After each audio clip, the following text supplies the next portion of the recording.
Your X Factor audition seemed like such an interesting pivotal moment in your life. What were you thinking going in? Was your goal to win? Was your goal just to compete? Was it just to do your best? Like, what was your sort of headspace moving in, and what did you view success as in that moment? It was the first X Factor in Australia, so I probably didn't understand the gravity of it at the time. I was on a kind of a cusp. I'd met with the managers of Savage Garden. We talked about some of my music, and then this had kind of come after that. And so I kind of saw it as a kickstart. I thought, well, this is what I'm going to do. If I'm going to make it, then it's going to be here. This is going to be where I'm going to be discovered, and this is going to be where my career starts off.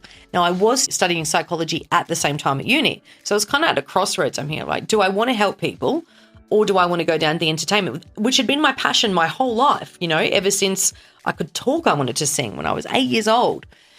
And when I went and auditioned for X Factor, the pressure that I put on myself, I was the last to audition on the day when I got through from Brisbane. And then when I actually went and auditioned on the second round, when I was on Kate Sobrano's team at the time, I was the last to audition on the day. I was like, oh, I'm always last. But that gives you time to get nervous, gives you time to see the competition. And let me tell you, the competition is fierce in entertainment. You know, no matter how good you are, there's always people around you that are 10, 20 times better than you. And you're going to be sitting watching them. So I think for me, my mindset was, I look at it now and I got shaken up by seeing all the contestants before me. Oh, I don't sing like that. My voice is more of a jazzy voice, right? So I've got, you know, people that one of them had been singing with Ricky Lee for years, and she had this like belter powerhouse voice, and I was listening to all of them and getting into my head.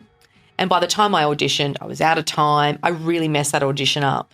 And I do think part of that was getting stuck in my head about comparing. Comparison is the thief of joy, they say, right? And comparing myself with every other contestant.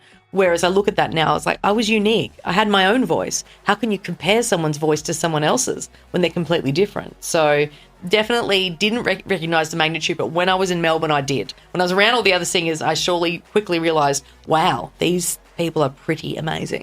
If you had to transport yourself back to that moment now, the day of the audition, what would you have said to yourself? Like, how would you rewrite that narrative and redo that experience if you had your time over? I speak at schools voluntarily on panels and things like that to encourage more women in the construction industry, because that's the industry I recruit in. And one of the girls in the audience asked, what advice would you give to your teenage self? And this is the exact advice I would have given to myself, because I was 19 at this time, is stop fitting in when you were born to stand out. Stop trying to fit in what everyone else is doing here. Create your own path. Stand out in the uniqueness of you. And then you can't be compared, because you're you and there is no other you.